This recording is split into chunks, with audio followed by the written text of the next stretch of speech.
ሰላም ጤና ይስጥልኝ። ድምጻዊት ሮዳስ ነኝ። የመድረክ አድማስ እንግዳ ነኝ። አብራችሁን ቆዩ።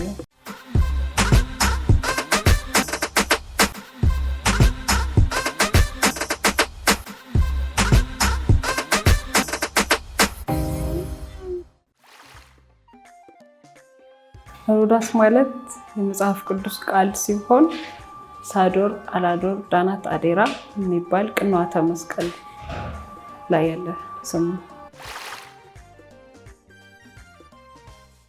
ሙዚቃ ዓለም ውስጥ ከልጅነቴ ነው የገባሁት። ግን በትምህርት ቤት የፕሮቴስታንት ትምህርት ቤት ነበር የማረው። የኳየር ዝማሬ ውስጥ ነበርኩኝ። በተለያየ ጊዜ የኳየር ዝማሬዎችን እናቀርብ ነበር በመድረክ። ከዛ በኋላ ግን ወደ ሃይ ስኩል ከገባሁ በኋላ ከ9ኛ ክፍል ጀምሮ ወደ ዓለማዊ ሙዚቃዎች ገብቻለሁ። የተለየ ምክንያት የለኝም። ያው ልጅ እያለሁ የማውቀው በትምህርት ቤት ውስጥ ያለውን ዝማሬውን ይሄን እንደዚህ አጥኑ ምናምን ስለምንባል ያ ነበረ። ከዛ በኋላ ግን ትምህርት ቤትም ስለቀየርኩኝ ሙዚቃ ትምህርትም ጎን ለጎን መማር ስለጀመርኩ በግሌ ወደ ድምፃዊነቱ እንዳደላ ሆኛለሁ። እንዳልከው ያው ከባድ ነገር አለው። እኔ ብዙ በሀገር ቤት ውስጥ አልሰራሁኝም። ለረጅም ጊዜ የሰራሁት አረብ ሀገር ነው። እዛ ደግሞ ያው ሞር ያለው ቻሌንጅ አንድ ቦታ ቁጭ እንድትል ትደረጋለህ። እንደ ልብ ፍሪ ሆነ ወጥተህ መግባት አትችልም ምናምን እንጂ ሌላ አይነት ቻሌንጅ አላጋጠመኝም። ስለዚህ ጥሩ ነው።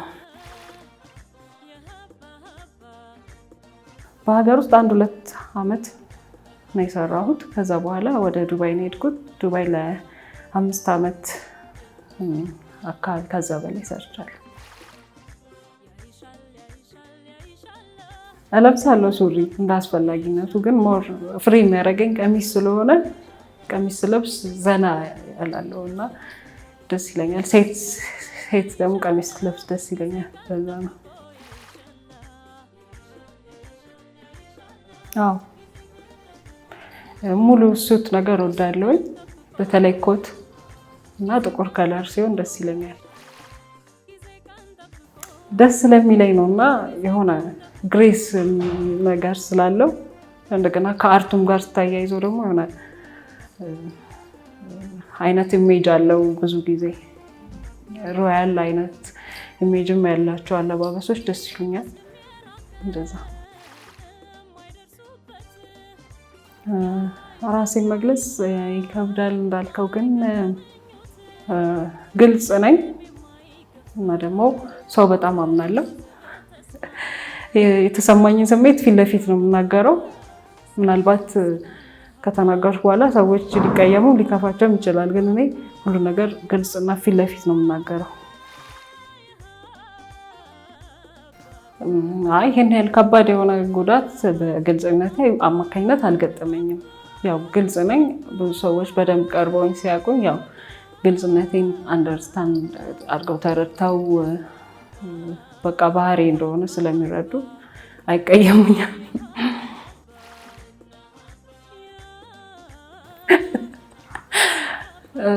በጣም የምወደው ምግብ አለ። ላዛኛ ነው እና ላዛኛ በጣም ቺዝ ምናምን ስላለው ያወፍርሻል ተጠንቀቂ መባልም ማቆም ስላልቻልኩኝ እሱ ነው የሚሆነው። ሞክሬያለሁ፣ ግን ወይ ካስታወስኩት ወይም ካሰብኩት ከመብላት ወደኋላ። ሙዚቃን መግለጽ ይከብደኛል። ብዙ ሌሎች ስራዎችም እየሰራሁ ቢሆን እንኳን ሙዚቃን መተው አልችልም። ምክንያቱም በቃ ውስጥ ያለና ምንም አይነት ፊድባክ ወደ እኔ ቢመጣም ቆንጆም ይሁን መጥፎም ይሁን እኔ ግን ውስጤ ስላለ ከመስራት ወደኋላ የማልለው፣ ስሰማውም ደስ የሚለኝ፣ ደስ ሲለኝም ስከፋም ማሰብ ስፈልግም የተለያዩ ሙዚቃ አይነቶችን እየሰማሁ ኮንሰርቶችን፣ ላይቭ ኮንሰርቶችን በማየት ስለማሳልፍ ለእኔ እንደ መንፈስ ምግብ አይነት ነገር። በጣም ወደው ላቲኖ ሙዚቃዎች ነው። ላቲኖ ሙዚቃዎች ቋንቋውን ባልችለውም እንኳን በጣም ያዝናኑኛል፣ ወዳቸዋለሁ። ከውጭ ብዙ አሉ ያው ማደንቃቸው፣ ግን ፈርስት ለእኔ መጀመሪያ ላይ እንደ ሮል ሞዴል ሆኜ ወደ ሙዚቃ በጣም እንድወሰወስ ያደረገችኝ ጄሎ ነች፣ ጄኒፈር ሎፔዝ። ከዛ እያለ አሉ ሌሎችም፣ ግን በጣም ማደንቃት ጄሎ ነው በብዙ ነገር ማለት ነው። ሀገር ውስጥ በጣም ብዙ ስላሉ አብዛኞቹ ስለማደንቃቸው አሁን ጠርቼ አልጨርስም። እውነት አይደለም። ለረጅም ሰዓት አልተኛም፣ ግን ምናልባት የምተኛበት ሰዓት በአብዛኛውን ሌሊቱን በብዛት ቁጭ ብዬ ስለማሳልፍ ቀን ላይ ሊሆን ስለሚችል እንደዛ ሊሉ ይችላሉ እንጂ እኔ በጣም ረጅም ሰዓት ባለመተኛት ነው የማሳልፈው። የምተኛው ከ6 እስከ 7 ሰዓታት ብቻ ሊሆን ይችላል፣ አንዳንዴ ከዛም በታች ሊሆን ይችላል። ጥንቅሽ ነሽ የመጀመሪያ ስራ አይደለም። ከዛ በፊት 4 ስራዎች ነበሩ። ሞር ጥንቅሽ ነሽ በደንብ ከሰው ጋር አስተዋውቆኛል ሊሆን ይችላል እንጂ የመጀመሪያ ስራዬ ሌላ ስራ ነው። 2000 ሚሊኒየም ላይ ነው የተሰራው። የሂሩት በቀለ ኢትዮጵያ የሚለው ዘፈን ነበረ። ከዛ ቀጥሎ ደግሞ መልመዴ ነው የሚል የራሴ ስራ ነበረኝ። ከዛ ቀጥሎ ደግሞ ለምንድን ነው የሚልም ሌላ የራሴ ስራ ሙዚቃ ቪዲዮ ነበረኝ። ጥንቅሽ ነሽ 4ኛ ላይ ነው። እንደውም ከጥንቅሽ ነሽ በፊት ላሎዬ ላለው የሚልም ስራ ነበረኝ። ጥንቅሽ ነሽ 5ኛ ነው። እና ጥንቅሽ ነሽ ያው ዘፈኑን ዝም ብዬ ዘኒት ሙሀባ ዘፈን ልጅ ሆኜ ሬዲዮ ላይ ምናምን እንደዚህ ሲከፈት ካሴቱ ምናምን እንደዚህ ሲከፈት አዳምጥ ስለነበረ ጆሮ ላይ ነበረ ዘፈኑ እና አጋጣሚ ነው የዛ ሰዓት እንደዚህ በድጋሚ ሪሚክስ እየተደረጉ ስራዎች እየተሰሩ ነበረ። ስለምወደው ዘፈኑ ያው ለዘፈኑ ካለኝ ፍቅር የተነሳ ከዱባይ መጣሁኝና ስቱዲዮ ገብቼ እየሰራሁት እያለ አጋጣሚ አዲስ መጣ፣ ሰማው። ከዛ በኋላ እዛው ነው ይቀጣጠለው የሱም ፓርት። ከዛ በኋላ በማግስቱ ድጋሚ ተቀዳ ነው አብረን። በጣም ወደደው፣ እኔም ወደድኩትና በእንደዚህ አይነት አማካኝነት ያው ሊወጣ ችሏል። ሰው ላይ በጣም ከጠበኩት በላይ ነው። ሀገር ውስጥ አልነበርኩም እኔ። ዘፈኑ ሰርቼው ነው የሄድኩት የነበረው። ሲለቀቅ ያው ጥሩ ፊድባክ ነበረው። በቪዲዮም ደረጃ በአድማጭም ደረጃ ጥሩ መልስ ነበረው በሰዓቱ።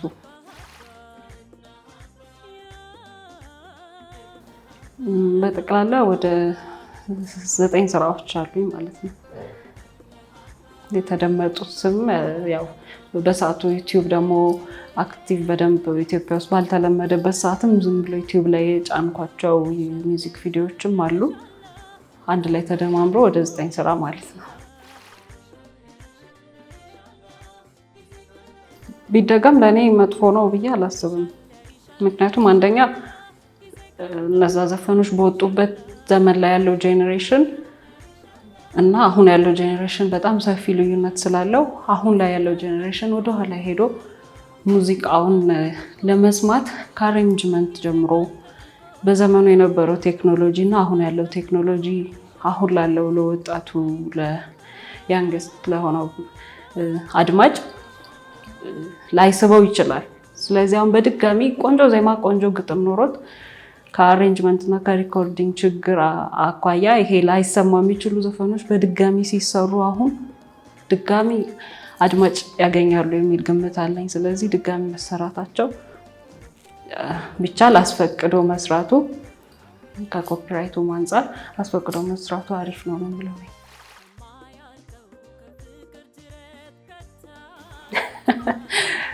የምጠላ ሰውነት ክፍል የለኝም። በተለየ የምወደው ፀጉሬን ነው። ፀጉሬን እወደዋለሁ ምክንያቱም ረጅም ፀጉር ስለምወድና ስላለኝ ደግሞ ደስተኛ ነኝ እና እወደዋለሁ።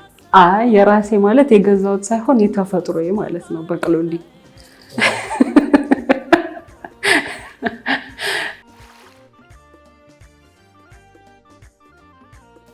ምክንያቱ ያው አረብ ሀገር በነበርኩበትም ሰዓት ብዙ ሱዳንኛ ስራዎችን ነበር ስቴጅ ላይ የምናቀርበው እና ድምፄ ላይ ብዙ ኦዲየንሶች ይወዱት ነበረ። እነዛ ላይ ለረጅም ጊዜ ከመስራት የተነሳ እኔም እየተሳብኩኝ ዘፈኖቹን ዜማዎቹን እየወደድኩት ስለመጣሁኝ ለዛ ነው እንደዛ ይሆናል። ያይሻላ አጋጣሚ ነው የተሰራው። አጋጣሚ ያቀናበረው ኤርሚያስ ነበረ። ኤርሚያስ ባታ ስቱዲዮ እና ደውሎልኝ ሮዲ ላንቺ የሚሆን አሪፍ ዜማ እና ግጥም እኔ ጋር አለ መተሽ ብትሞክሪው ደስ ይለኛል አለኝ። እሺ ያልኩትና ትንሽ ቆየሁ። ከዛ በኋላ ዜማውን ትንሽ ላከልኝና አዳመጥኩት፣ በጣም ወደድኩት። ሄድኩኝ ብድግ ብዬ ፕሮግራም ይዘን ስቱዲዮ የሰማሁት ዕለት ነው ሳምፕሉን የገባ ነው። በጣም ነው የወደድኩት። የወደድኩበት ምክንያት አንደኛ ስለ እናት ነው፣ ስለ ዘፈኑ ለእናት የተዘፈነ ዘፈን ነው። ሁለተኛ ነገር በሙዚቃ ሪትሙም ለኔ የሚስማማኝ አይነት ነው። ስለዚህ ወዲያው ተስማምተን በዚያ አጋጣሚ ተሰራ ማለት ነው። እውነተኛ ታሪክ ራሴ ባልጽፈውም ያይሻላ እውነተኛ ታሪክ ነው ለኔ። ስለ እናቴ መስፈን በጣም አስብ ነበረ። እዛ ላይ ያለው ግጥሙ በሙሉ ያለው ቪዲዮ በሙሉ በአጠቃላይ የኔ የራሴ ታሪክ ነው ማለት እችላለሁ። ምክንያቱም ውጭም በነበርኩበት ጊዜ አንድ ቀን አይሻለሁ እያልኩኝ ነው አመት እስከ አመትም እየጠበቅኩኝ ምናምን እንደዚህ አይነት ነገሮች ስላሉ ለእናት ያለው ውለቷን የመግለጹ ሂደት ምናምን እዛ ዘፈን ላይ ተገልጿል። በዚህ አጋጣሚ ቅዱስ ባህታ ነው ግጥም ዜማውን የሰራው፣ እንዲሁም አሸናፊ አበበ። በዚህ አጋጣሚ በጣም ደስ የሚል ስራ ስለሰጡኝ አመሰግናለሁ። አይ አጋጣሚ ነው።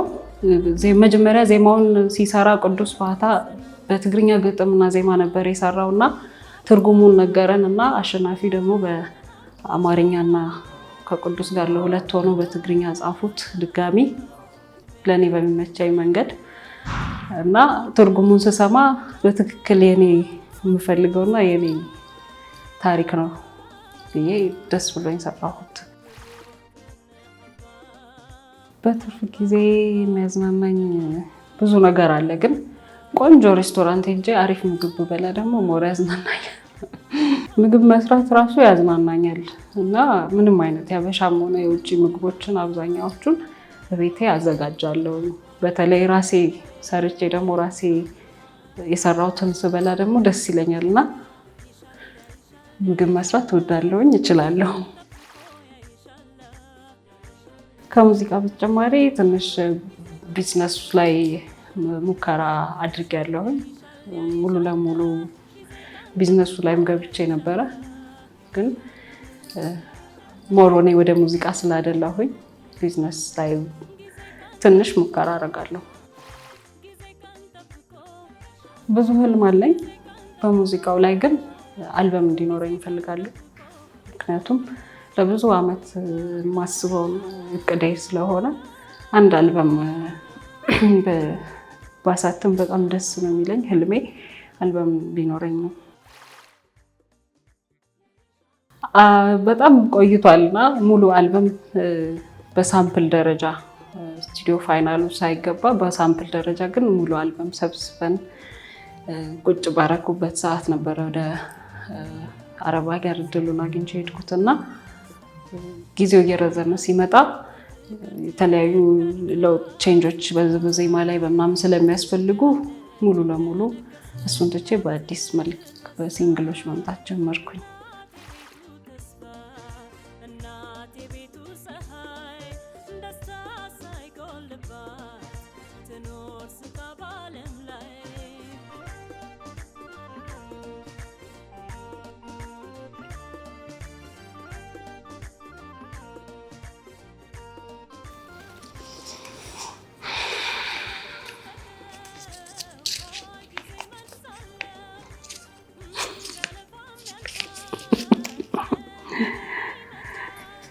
ከአዲስ ሙላትና ከዚህ ጊዛ ጋር ማንን ታደንቂያለሽ? ከባድ ነው፣ ግን ዚጊዛ ጋር አደንቀዋለሁ። ምክንያት ዚጊዛ ጋር ዜማ የመፍጠር ችሎታው በጣም ፈጣን ነው። አብሬውም አንድ ስራ ሰርቻለሁኝ።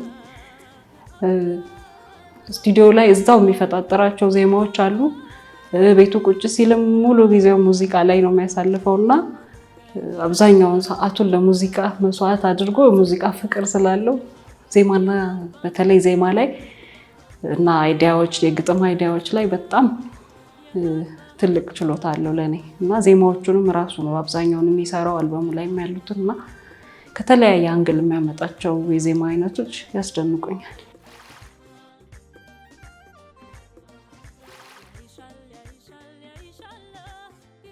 ቀረ የምለው ነገር የለም። ሁሉም ተጠይቋል። ቀረ የምለው ነገር ምን አለ? የሙዚቃ ኢንዱስትሪው ላይ ነው። የሙዚቃ ኢንዱስትሪው ላይ በሁሉም ላይ በኢንተርቴንመንት ላይ፣ በፕሮሞሽን ላይ፣ በናይት ክለቦች ላይ፣ በተለያዩ ቦታ ላይ በጣም ችሎታ ኖሯቸው እድሉን ማግኘት ያልቻሉ እኔን ጨምሮ በደንብ እውቀትም ኖሯቸው ሙዚቃ መስራትም ችሎታም ኖሯቸው ግን እድሉና ቦታውን ማግኘት ያልቻሉ እና ያንን በሆነ በእንትን ደረጃ ሰዎቹን የሚያገኝ ሰው ማለት ልጆቹን ካሉበት ቦታ እገሌ ተብሎ እንደዚህ በጓደኝነት በምናምን አይነት ነገር ሳይሆን በትክክል ችሎታ ስላለው ብቻ መስራት የሚችሉበት እድል የሚያመቻች ወይ ድርጅት ወይ ሰው ወይ የሆነ ግሩፕ ቢኖር ደስ ይለኛል። ቢፈጠር ብዬ የማስበው ነገር ይሄ ነው። የዛሬ ቆይታችን ይህን ይመስል ነበረ። ስለተከታተላችሁን እናመሰግናለን።